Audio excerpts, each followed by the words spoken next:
ನಿನ್ನೆ ಸುರಿದ ಭಾರೀ ಗಾಳಿಮಳೆಯಿಂದ ಹಾವೇರಿ ತಾಲೂಕು ಎತ್ತಿನಹಳ್ಳಿ ಗ್ರಾಮದ ಹೊರವಲಯದಲ್ಲಿ ಗುಡಿಸಲುಗಳಲ್ಲಿ ವಾಸವಾಗಿರುವ ನೂರಾರು ದಲಿತ ಕುಟುಂಬಗಳು ಸಂಕಷ್ಟಕ್ಕೆ ಸಿಲುಕಿವೆ.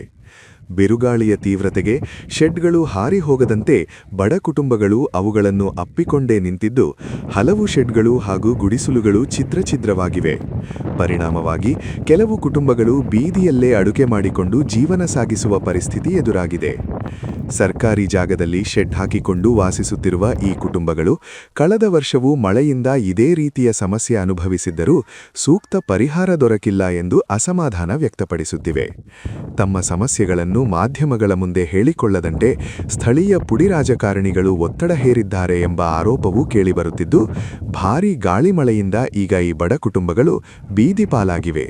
ಹಾವೇರಿ ಜಿಲ್ಲೆಯಲ್ಲಿ ನಿನ್ನೆ ಎಡಬಿಡದಂತೆ ಸುರಿದಂತಹ ಭಾರೀ ಗಾಳಿ ಮಳೆಗೆ ಹಾವೇರಿ ತಾಲೂಕು ಜಂಗಮನಕೊಪ್ಪ ಅಂದರೆ ಕರ್ಜಗಿ ಕ್ರಾಸ್ ಬಳಿ ಎತ್ತಿನಹಳ್ಳಿ ಅನ್ನುವಂಥ ಒಂದು ಊರು ಇದೆ. ಆ ಒಂದು ಎತ್ತಿನಹಳ್ಳಿ ಬಳಿ ಇರುವಂಥ ಒಂದು ಊರಿನ ಬಳಿ ಜೋಪಡಿಗಳಿದ್ದಾವೆ. ಪಾಪ ದಲಿತ ಕುಟುಂಬಗಳು ವಾಸ ಆಗಿದೆ. ಸುಮಾರು 100ಕ್ಕೂ ಹೆಚ್ಚು ಕುಟುಂಬಗಳು ಇಲ್ಲಿ ವಾಸ ಆಗಿದೆ.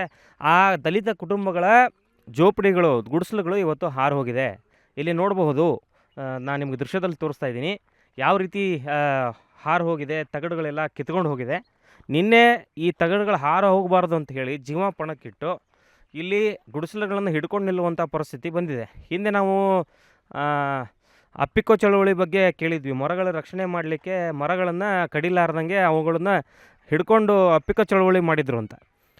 ಆದರೆ ಇವತ್ತು ಗುಡಿಸಲುಗಳು ಹಾಳಾಗಬಾರ್ದು ಅಂತೇಳಿ ಪಾಪ ಗುಡಿಸಲುಗಳನ್ನು ಅಪ್ಕೊಂಡು ನಿಲ್ಲುವಂಥ ಪರಿಸ್ಥಿತಿ ಇವತ್ತು ದಲಿತ ಕುಟುಂಬಗಳಿಗೆ ಎದುರಾಗಿದೆ.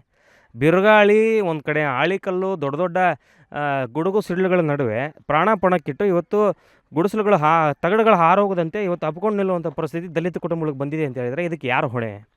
ಇಲ್ಲಿ ಇವರಿಗೆ ಹಕ್ಕುಪತ್ರಗಳನ್ನು ಕೊಟ್ಟಿಲ್ಲ. ಮೊನ್ನೆ ಸರ್ಕಾರ ಭೂ ಗ್ಯಾರಂಟಿ ಸಮಾವೇಶ ಮಾಡ್ತು ಹಾವೇರಿಯಲ್ಲಿ. ಇವರಿಗೆ ಹಕ್ಕುಪತ್ರ ಕೊಟ್ಟಿಲ್ಲ. ಇವರು ಬೀದಿ ಪಾಲ ಆಗಿದ್ದಾರೆ.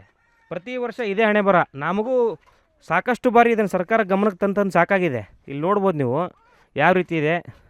ಓಟ್ ಮಾತ್ರ ಹಾಕಬೇಕು. ಇವರು ಓಟ್ ಹಾಕ್ತಾರೆ, ಆದರೆ ಓಟ್ ಹಾಕಿದ ನಂತರ ಅವ್ರ ಪರಿಸ್ಥಿತಿ ಇದು ಇಲ್ಲಿ ಬಂದಿದೆ. ಒಂದು ಬೇಸಿಕ್ ಫೆಸಿಲಿಟಿ ಕೊಡೋಕ್ಕಾಗಿಲ್ಲ. ಇವತ್ತು ಒಂದು ಪಾಪ ಸಣ್ಣ ಸಣ್ಣ ಮಕ್ಕಳನ್ನ ಇಟ್ಕೊಂಡು ಇವತ್ತು ಜೀವನ ಮಾಡುವಂಥ ಕುಟುಂಬಗಳಿಗೆ ಒಂದು ಬೇಸಿಕ್ ಫೆಸಿಲಿಟಿ ಇಲ್ಲ. ಇಲ್ಲಿ ನೋಡ್ಬೋದು ನೀವು ಸಣ್ಣ ಸಣ್ಣ ಮಕ್ಕಳದ್ದು ವಿಜುವಲ್ಸ್ನ ತೋರಿಸ್ತಾ ಇದ್ದೀನಿ ನಾನು ನಿಮಗೆ. ಇಲ್ಲಿ ಹೊರಗಡೆ ನಿಂತ್ಕೊಂಡಿದ್ದಾರೆ ನೋಡಿರಿ. ಶಾಲೆಗಳು ಹೋಗ್ತಾರೆ 8th 9th 10th ಎಲ್ಲ ಕ್ಲಾಸಿಗೆ ಹೋಗ್ತಾರೆ. ಆ ಮಕ್ಕಳಿಗೆ ಇವತ್ತು ಅವ್ರಿಗೆ ಇರೋಕ್ಕೆ ಜಾಗ ಇಲ್ಲ. ಅವ್ರ ಗುಡಿಸಲುಗಳು ಹಾರಾಡ್ಕೊಂಡು ಹೋಗಿದೆ. ಇದನ್ನು ಮಾಧ್ಯಮಗಳ ಹತ್ರ ಬಂದು ಮಾತಾಡಬೇಕು, ಸಮಸ್ಯೆ ತೊಡಕಬೇಕು ಅಂತ ಹೇಳಿದರೆ ಅವ್ರ ಮೇಲೆ ರಾಜಕೀಯ ಒತ್ತಡ. ಮಾತಾಡಬಾರ್ದು, ನಮ್ಮನ್ನು ಮೀರಿ ಹೆಂಗೆ ಹೋದ್ರಿ ನೀವು ಮಾಧ್ಯಮಕ್ಕೆ ಅಂತೇಳಿ ಇಲ್ಲ ಪುಡಿ ಪೊಲಿಟಿಕಲ್ ಲೀಡರ್ಗಳು ಅವ್ರಿಗೆ ಆವಾಜ್ ಆಗ್ತಾರಂತೆ. ಹೀಗಾಗಿ ಪಾಪ ಅವ್ರು ಮಾತಾಡೋಕ್ಕೂ ಕೂಡ ರೆಡಿ ಇಲ್ಲ ಇವತ್ತು. ಯಾಕಂತ ಹೇಳಿದರೆ ಅವ್ರ ಮೇಲೆ ರಾಜಕೀಯ ಒತ್ತಡ ಇದೆ. ಇಂಥ ಒಂದು ಪರಿಸ್ಥಿತಿಗೆ ಇವತ್ತು ಕುಟುಂಬಗಳು ಬಂದಿದೆ. ಎಲೆಕ್ಷನ್ ಟೈಮಲ್ಲಿ ಬಂದು ಚೆಂದ ಅವ್ರು ಬಂದು ಓಟ್ ಹಾಕ್ಸ್ಕೊಳ್ತಾರೆ ರಾಜಕಾರಣಿಗಳು. ಆದರೆ ಇವತ್ತು ಪರಿಸ್ಥಿತಿ ಹೇಗಾಗಿದೆ ಅನ್ನೋದ್ರ ಬಗ್ಗೆ ನಾನು ನಿಮಗೆ ದೃಶ್ಯದಲ್ಲಿ ತೋರಿಸ್ತಾ ಇದ್ದೀನಿ. ಇದು ಎಲ್ಲ ಕುಟುಂಬಗಳು ಇಲ್ಲಿ ವಾಸ ಆಗಿದೆ ನೋಡಿ. ಈ ಎಲ್ಲ ಜೋಪಡಿಗಳು ಈಗ ಹೊಸ ತಗಡುಗಳನ್ನು ತಗೊಂಬಂದು ಹಾಕ್ಕೊಂಡು ಮತ್ತೆ ಜೋಪಡಿ ಮಾಡ್ಕೊಂಡಿದ್ದಾರೆ ಅವರು. ಈಗ ಪಾಪ ಈ ಸಣ್ಣ ಸಣ್ಣ ತೆಂಗಿನ ಗರಿಲಿ ಅಲ್ಲಿ ಎಲ್ಲ ಮಾಡ್ಕೊಂಡಿರೋ ಜೋಪಡಿಗಳು ಇನ್ನೊಂದು 2 ಸಲ ಮಳೆ ಬಂದು ಹೇಳಿದ್ರೆ ಮುಗಿದೋಯ್ತು ಅವ್ರ ಕತೆ. ಇಂಥ ಒಂದು ಪರಿಸ್ಥಿತಿಗೆ ಇವತ್ತು ಸಿಕ್ಕಾಕೊಂಡಿದ್ದಾರೆ.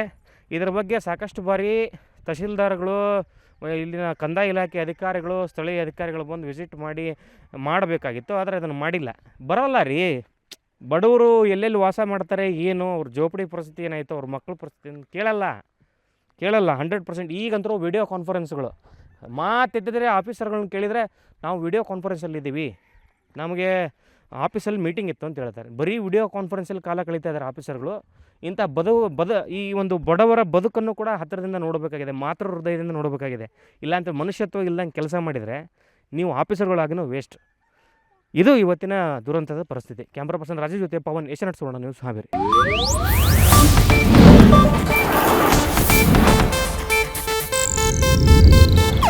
ಇದು ಏಷ್ಯಾನೆಟ್ ನ್ಯೂಸ್ ನೆಟ್ವರ್ಕ್ ಪ್ರಸ್ತುತಿ.